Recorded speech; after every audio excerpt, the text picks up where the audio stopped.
Christmas. Happy early New Year. I'm just going to give this a quick second before I jump in with the information for today. I haven't been on YouTube in a while. I will share on my community tab a screenshot that I got from YouTube, pretty much threatening my account. Um, yeah, I'll go into more detail on Instagram too, but I don't post content here much because most of it gets blocked or removed or demonetized. So it's just really hard for me to show up here when I feel so limited. So most of the stuff that I share is on Instagram. I post a lot on my podcast. But I wanted to come here today because I get so many questions on whether or not coffee and caffeine in general is truly bad and something that we should be avoiding if we have an autoimmune disease or if we have inflammation. So I'm going to talk about that today in a live version. I thought whoever is free in the middle of the day, you can join in and ask questions, but I know it's a very last minute live. I just had a free minute without the kids and I really wanted to talk about coffee and my opinions on it, and is there a certain amount we can drink that's not going to impact our health. So I have some really good information to share with you today, and I want to jump in on that. If any of you do have questions while I'm here, you can comment them. But the one thing I will say is, just before I get into the coffee, like I said, Instagram has been banning everything. So I just can't really post on YouTube. I can't even post my podcast clips anymore. And most of the videos that I've shared, especially ones from the past, have been removed. So it just has gotten to the point where YouTube is not a viable place for me to share information anymore. And so I'd rather just post it on a platform where it's not going to get removed. So far it's Instagram, my podcast, and then my membership platform, holisticspring.org, where I share everything. Okay, so let's talk about coffee first, and then I'll talk about matcha. With autoimmune disease, I've shared a bunch of videos in the past explaining that coffee is something we should try to avoid, especially during a flare, because we can really get to a point where our body's too acidic and too inflamed. And so then a lot of you were asking, well, does that mean coffee's really bad? Does that mean we should never have it? And that's what I want to clear up today. Give me one second. Okay, sorry. Just, there's some things up. Okay. I'm wondering if you guys can see a chat. I don't know. There's some weird settings here. Anyway, okay, so coffee is not bad. I don't think there's any food that's bad except like literal poison, like Coca-Cola or high fructose corn syrup, okay? But like general real foods, whole things, whole ingredients are not bad. But different foods, you can't deny that they have an impact, and they create a chemical reaction in our body when consumed. And so there are a list of foods that are even considered healthy that oftentimes we should restrict or limit if we have a certain health condition. Coffee is one of them. I'm going to give you a type of coffee you can have, like real coffee, but I want to talk about it first really quick. So with the way that coffee works, and the reason why I try to not have much of it, and I tell my clients not to, is you can't deny the acidic nature of coffee.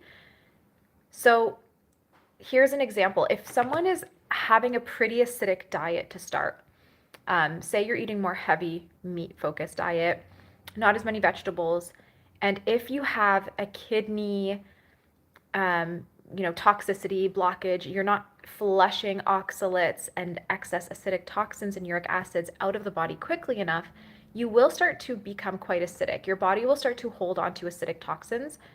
And the more acidic you become, the more demineralized you become. So cavities can form, and you lose bone density, and your skin starts to, have issues, and your hair becomes weaker, etc. But more importantly, if you are continuing to have acidic foods and beverages like coffee, it is going to continue to cause this demineralization and continue to strain the kidneys further, continue to trigger more mineral loss, which will just keep exacerbating the issues that you have. So I do think coffee has a place, and I do think you should drink it. You can drink it. I drink it. However, there's a point in everyone's life where you might either need to avoid it for a period of time or reduce it, and you also have to pick a very specific kind of coffee, which I'll share with you as well. So long story short, if this is how I kind of approach it with my clients. If you have currently, if you are in a flare, if you have an autoimmune flare, or if you feel like you have rheumatoid arthritis or your joints hurt, you have signs of acidity, your bones are demineralizing, you have dental caries or cavities forming. If there are signs of acidity, I say everything that's acidic should be removed from the diet. That includes coffee, but it also includes other foods as well, like grains and things like that. So that's kind of where I stand. If you are pretty healthy overall and you're feeling really good, there's nothing wrong with enjoying some coffee. And if someone tells you to avoid it 100% and never touch it, it's probably not realistic for most people. So there is benefits to coffee. It does have some really good antioxidants. While I think there are better foods to get antioxidants from that are alkaline, like berries, like medicinal mushrooms, coffee does have some good nutrition in it. And while it is demineralizing and acidic, if you are drinking plenty of water, if you're making sure you're eating a really alkaline diet, there won't be too much of an issue drinking coffee. So what kind of coffee should we have? Coffee, I don't know if you guys know this, but most of it is very moldy. So the way that they harvest and then store coffee, like the beans, it builds mold. And then they go and process those beans and package them and ship them and sell them, and there's usually mold or some degree of mycotoxins present within the coffee beans. So coffee is a very moldy crop. It also is one of the most heavily sprayed crops in the world. And you also have to really protect the, coffee plants because they take ages to grow. So if they are taken out by viruses or, pathogens, pests, whatever it might be, it can really destroy a crop and it can take decades to regrow. They don't grow quick like other plants do. So a lot of farmers are heavily spraying to protect their crop. So coffee is one of those crops. Again, I'm saying this word a lot, but it's one of the crops that really do hold and retain a lot of pesticides, which then when you're steeping it or you're making an espresso and you're pressurizing it, you're really extracting a lot of the pesticides. So if you're not choosing the right coffee, you're getting a lot of mold, most likely, or mycotoxins, and a lot of pesticides, which will really strain the kidneys. So there are different brands of coffee. There's quite a few to choose from that are good, that I personally think are a great option. The one that I will choose is the one that has proven that they've tested that there are no mycotoxins present on the coffee and that there is no pesticide residues at all or no pesticides used at all. So my go-to, and you can see the bag is pretty used because my husband loves coffee. He does drink it like a few times a week. So I go for Four Sigmatic. This is not sponsored by them. Nothing at all from them. It's just the one that we use. I like this brand because they do add medicinal mushrooms to the coffee, which I promise you don't taste. I have had coffee brands that have added medicinal mushrooms, like Organic Traditions, where you can taste the mushroom. It doesn't taste like coffee. This one I've given to family members who are coffee addicts and have genuinely loved it and couldn't tell there was medicinal mushrooms. So I use Four Sigmatic. Again, not sponsored or anything. This is just the coffee that if we are going to have it, we will use. And what I like about it, and the reason why I've selected this one, is it is organic, it is small batch, and they have tested third-party testing for mycotoxins, for no heavy metals or no pesticide residues. So it's thoroughly tested to be pure. So at least if you are going to have coffee, you are not adding toxins to the body and you're not further straining the kidneys with really toxic pesticides. So if you're going to have a coffee, no harm in it. Enjoy your cup. Go for something like this brand or something similar that is USDA organic, so there's no pesticides, that has also been tested to have no residue, that has no mold toxins, and if possible, that has medicinal mushrooms like this one, because then at least you're also getting that immune regulation. I don't know if you guys know this as well, but coffee has been proven to weaken the immune system. I think because of its acidic nature. So when you're taking medicinal mushrooms with it, you're kind of negating those negative effects by giving the body something that is immune boosting. So I always like to take a food that we love and just make it as healthy as it possibly can be and then enjoy it. So that's like something with coffee is if you can enjoy it with adding some medicinal mushrooms, making sure it's really clean, good quality coffee, why not enjoy it?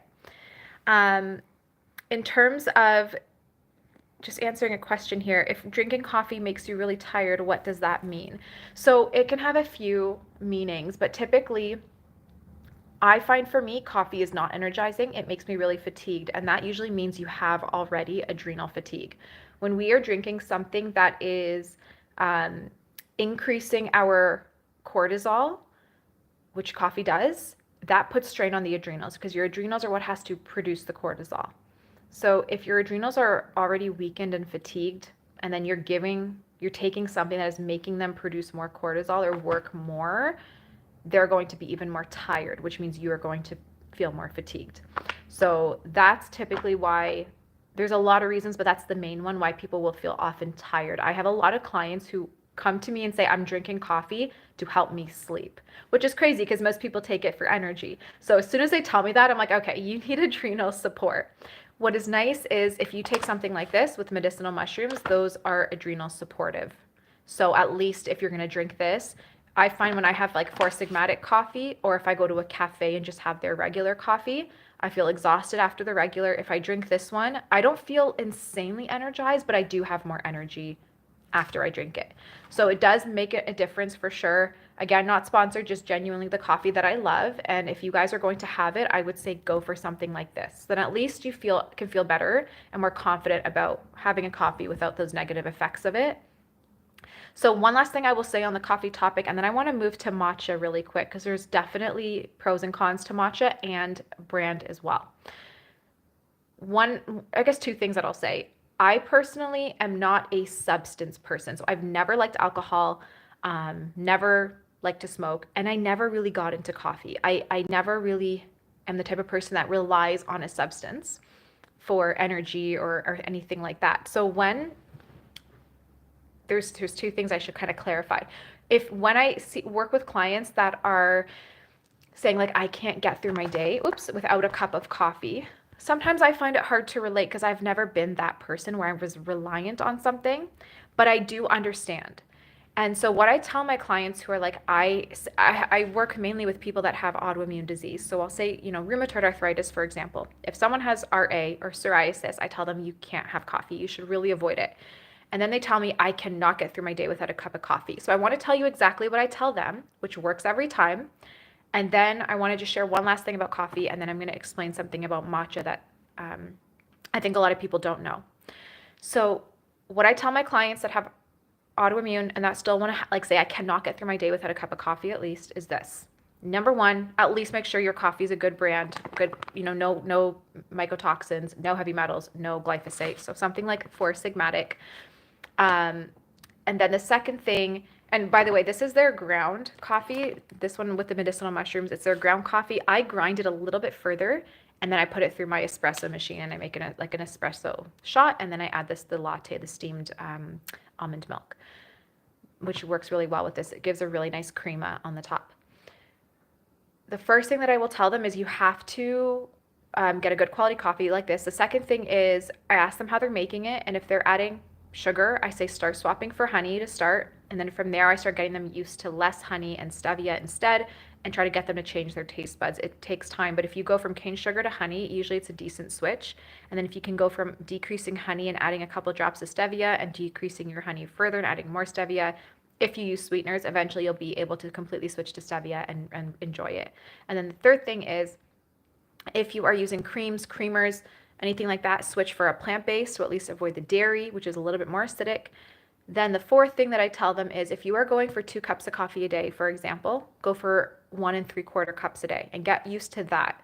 And once you're used to that, go down to 1.5 cups and then 1 cup, or 1 1/4 and then 1 cup and then 3/4 cup and then half cup. So don't just try to go from having coffee and being so reliant on it to nothing, because that's oftentimes not going to make you successful at avoiding coffee. Sometimes you do need to cut it out until you get out of your flare and your body re-regulates its pH, and then you can reintroduce it and enjoy it, and you should tolerate it great without getting joint pain or any issues from it. So if that's you and you do need to cut it out, don't go cold turkey, because if you are to the type of person that is reliant on a stimulant or like a substance like coffee, it can be very challenging to just go from needing it to not, and you'll have a lot of side effects and you're just not going to feel great. So decrease slowly, it's baby steps. The last thing I will say about coffee is this. You should not drink it within 90 minutes of waking up. I know a lot of people don't want to hear that, but the reason is really quickly. When we wake up, what wakes us up is our cortisol. Our cortisol peaks right in the morning so we can get out of bed and wake up. And that's how we actually open our eyes in the morning. And then cortisol stays peaked for about 90 minutes within waking up, and then it starts to drop. If you go and drink coffee as soon as your eyes open, what will happen is you are spiking that cortisol even more. You're really straining the adrenals much, much, much more than if you were to give your body about 90 minutes for the cortisol to kind of drop a little bit. So my recommendation is wake up and brush your teeth and get ready for the day and eat a good protein breakfast. Get food in your belly first. Then by the time you do all that, have your cup of coffee or two, and it should be much better tolerated. You should feel better. You should feel less tired. You'll have less energy crashes throughout the day.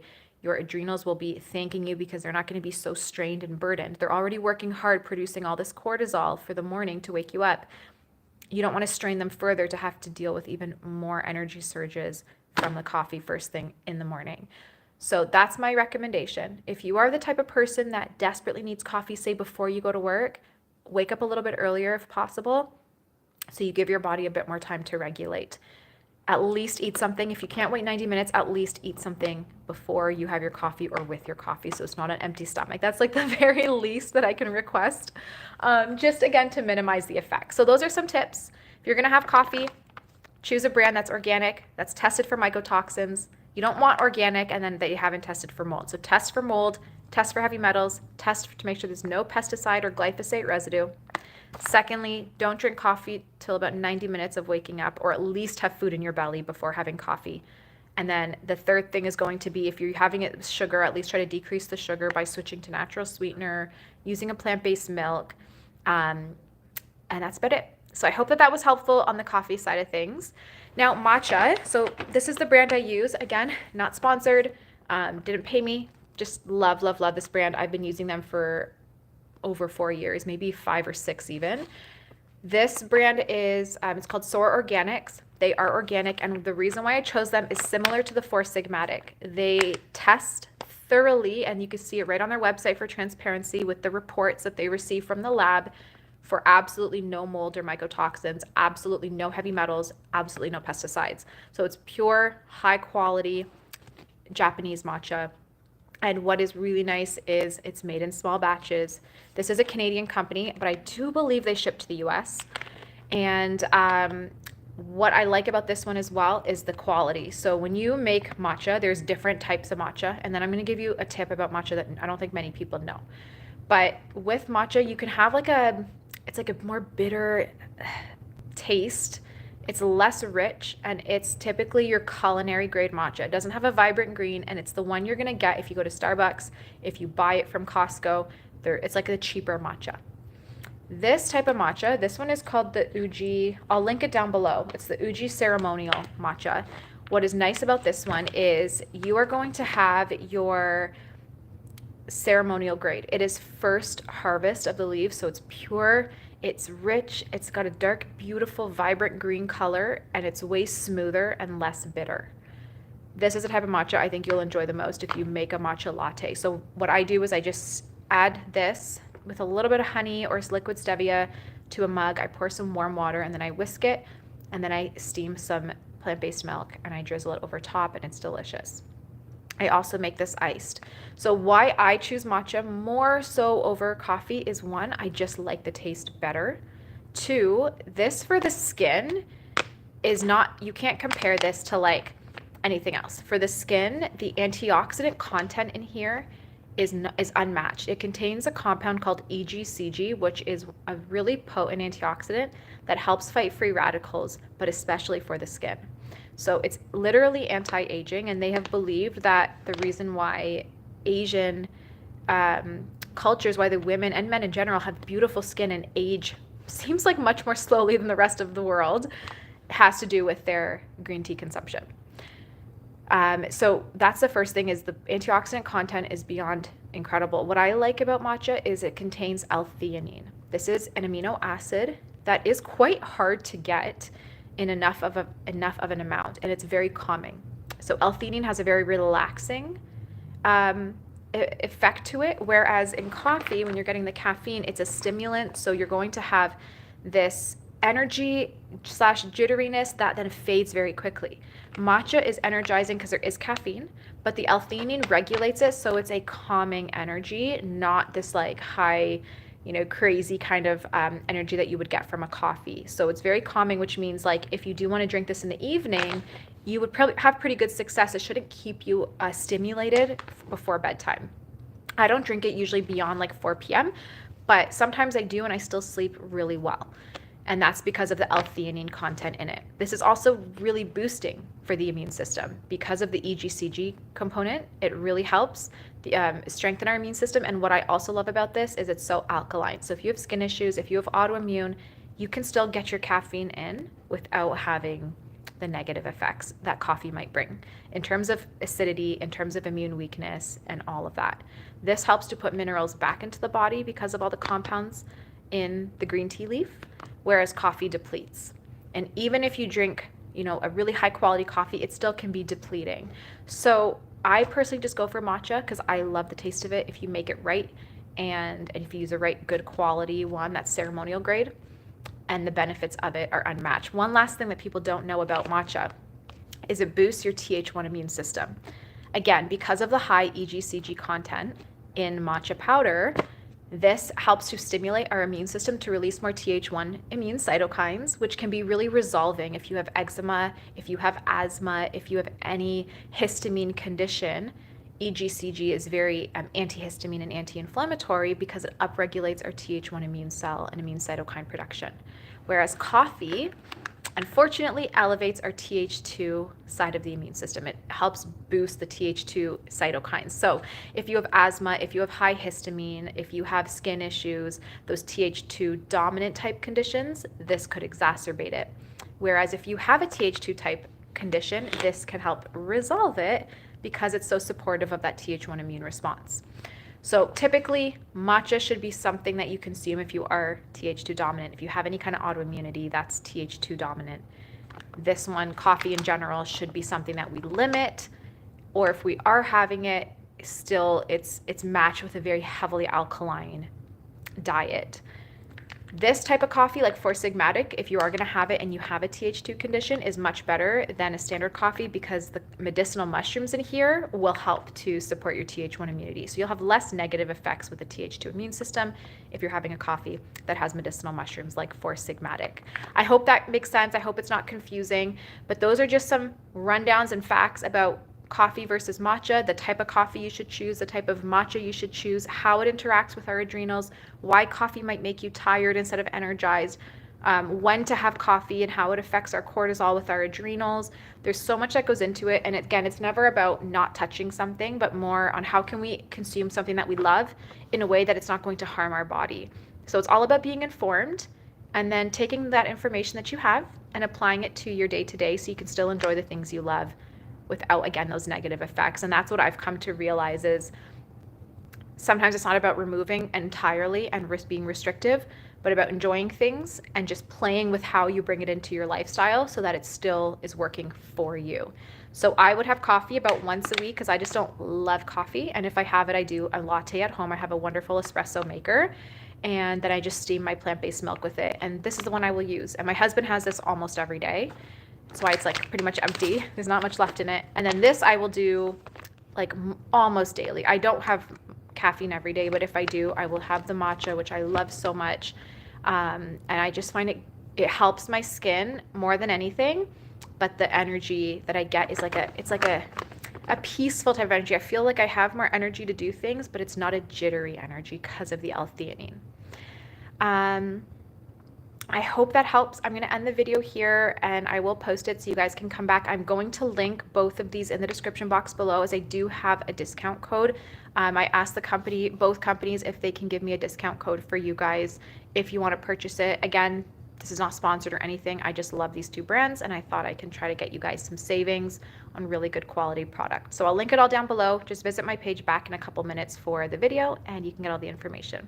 I hope you guys have a very, very Merry Christmas and a Happy New Year, and I will talk to you soon.